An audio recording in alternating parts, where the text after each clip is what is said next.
तो दोस्तों फिर से स्वागत है आपका नए वीडियो के साथ। एक समय की बात है, भगवान गौतम बुद्ध अपने शिष्यों के साथ बैठे हुए थे और उन्हें उपदेश दे रहे थे। तब उन्होंने अपने शिष्यों से कहा, क्रोध इंसान का सबसे बड़ा दुश्मन है। क्रोध करने वाला व्यक्ति खुद को हानि पहुंचाता है, लेकिन दूसरों को भी हानि पहुंचाता है। वह प्रतिशोध की आग में जलता है और अपने जीवन को बर्बाद करता है। उनके उपदेश खत्म हो जाने के बाद उनके शिष्य में से एक शिष्य खड़ा होता है और उसे बोलता है, तू एक ढोंगी है, तेरी बातें मनुष्यों के सहन से विपरीत है। तू जो भी कहता है उसे अपने जीवन में अनुसरण नहीं करता और दूसरों को यह सब करने को कहता है। जब उसका शिष्य इसे गौतम बुद्ध को उल्टी सीधी बातें कर रहा था, तब गौतम बुद्ध ने कोई प्रतिक्रिया नहीं दी और वे शांत बैठे थे। लेकिन ऐसे में वे व्यक्ति और भी ज़्यादा गुस्सा हो गया। गुस्से में आकर उसने गौतम बुद्ध के मुंह पर थूक दिया। उसके बाद भी महात्मा गौतम बुद्ध को गुस्सा नहीं आया और वे शांत थे। उन्होंने अपने चेहरे से थूक को पोंछ लिया और वे चुपचाप बैठ गए। यह सब देख करके उसके शिष्य को समझ नहीं आया कि वह क्या कर गया। गुस्से में आकर वह उस जगह को छोड़कर चला गया और अगले दिन अपने घर गया। जैसे ही वह अपने घर पहुंचा, तब तक उसका दिमाग शांत हो चुका था। दिमाग के शांत होते ही उसे इस बात का एहसास हुआ कि उसने कितनी बड़ी गलती की, पाप किया है। खुद को मन ही मन कोसने लगा, ये मैंने क्या कर दिया। महात्मा बुद्ध का अपमान किया है, ऐसा पाप मैंने कैसे कर दिया, मैं कैसे कर सकता हूँ। मैंने बहुत बड़ी गलती कर दी, मुझे जाकर उनसे माफ़ी मांगनी होगी। यह कहकर वह तुरंत ही गौतम बुद्ध के पास चला गया। लेकिन गौतम बुद्ध उसे स्थान पर नहीं मिले। वह इधर उधर भटका और खोजने लगा। जैसे ही उसे महात्मा बुद्ध मिले तो वह उनके पैरों में गिर गया। उसने कहने लगा, मुझे माफ़ कर दीजिए, मैंने बहुत बड़ी गलती की, आपका अपमान किया है, मैंने ये बहुत बड़ा पाप किया है। यह सब देखकर गौतम बुद्ध ने उससे कहा, शांत हो जाओ, क्या बात है, मुझे बताओ, तुम्हें कौन हो। गौतम बुद्ध के ये पूछने पर वह शिष्य चौंक गया और सोचने लगा कि महात्मा बुद्ध मुझे कैसे भूल सकते हैं, मैंने तो इनका अपमान किया था। यह सोचकर उसने महात्मा बुद्ध को पूछा, मैं वही शिष्य हूँ, कल आपका अपमान किया था और आप इतनी जल्दी मुझे भूल गए। महात्मा बुद्ध ने उसे शिष्य को कहा, मैंने तो पहले ही वह जगह छोड़ दी, तुम अभी तक वहीं खड़े हो। तुम अपनी गलती का आभास किया है, तुम्हें पश्चाताप हो चुका है। अब तुम आज के दिन में जीने का निर्णय लो।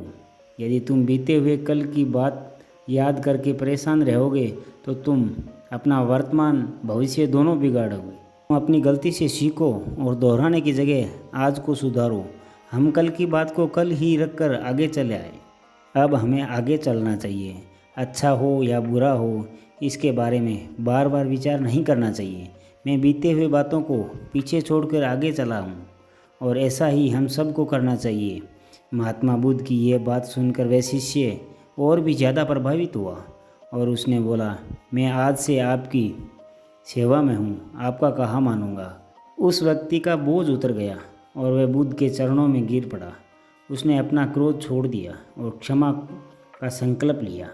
बुद्ध ने उसके सर पर आशीर्वाद दिया। उसे दिन से व्यक्ति बदल गया और जीवन में सत्य, प्रेम, करुणा की धारा बहने लगी। इसी कहानी से हमें यह सीख मिलती है कि क्रोध करना इंसान के लिए सबसे खतरनाक है और मनुष्य का सबसे बड़ा दुश्मन है, जो बर्बादी करा सकता है। इसलिए मनुष्य को कभी क्रोध नहीं करना चाहिए। हमें यह भी सीख मिलती है कि बीती हुई बात को हमें भूलकर आगे बढ़ना चाहिए। अगर कोई मनुष्य अपनी बीती हुई बात को ज़्यादा ध्यान देता है तो उसका ध्यान पूरी तरह से भूतकाल में लगा होता है और वह मनुष्य कभी भी आगे बढ़ने और विचार नहीं कर पाता। इसलिए हमेशा पुरानी बातों को छोड़कर आगे बढ़ने का सोच। हम सब जानते हैं कि क्रोध हमारे जीवन में विपरीत परिणाम ला सकता है, इसलिए हमें संयम रखना आवश्यक है और इस बात को ध्यान में रखते हुए गौतम बुद्ध ने हमें अपने उपदेशों के माध्यम से एक महत्वपूर्ण संदेश दिया है। बुद्ध भगवान ने कहा है, क्रोध ऐसी आग है जिसमें क्रोध करने वाला दूसरों को जलाएगा तथा खुद भी जलेगा। ये बात हमें समझनी चाहिए कि क्रोध हमें नुकसान पहुंचाने के अलावा खुद को भी हानि पहुंचा सकता है। जब हम क्रोध में होते हैं, हम निरंतर तनाव में रहते हैं, मान स्तर होता है और हमारे निर्णय लेने की क्षमता प्रभावित हो जाती है। क्रोध हमारे रिश्तों को भी नुकसान पहुंचा सकता है। जब हम क्रोध में होते हैं तो हम गुस्से में अपने पास वाले लोगों के से बदले की भावना, उनसे अन्यायपूर्ण व्यवहार कर सकते हैं। ये हमारे परिवार, मित्र और समाज दूसरों के साथ अच्छे रिश्ते बिगाड़ सकता है। इसलिए हमें क्रोध को सीमित रखना आवश्यक है। बुद्ध भगवान ने हमें बताया है कि शांति और सुख का मार्ग क्रोध से होकर नहीं जाता। वास्तविक शांति और सुख का मार्ग अंतर्मन की स्थिति के माध्यम से प्राप्त होता है।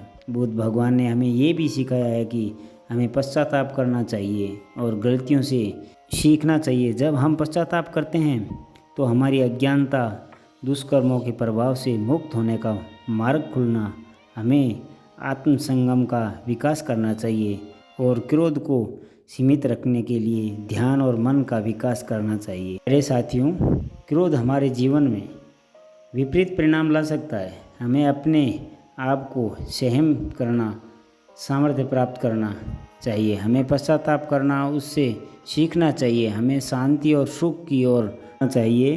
क्रोध को नियंत्रण करके अपने जीवन को सुखी और समृद्धि बनाने के प्रयास करने चाहिए। मिलते हैं दोस्तों अगले वीडियो के साथ। तब तक मुस्कुराते रहिए और अपना ख्याल रखिए। धन्यवाद।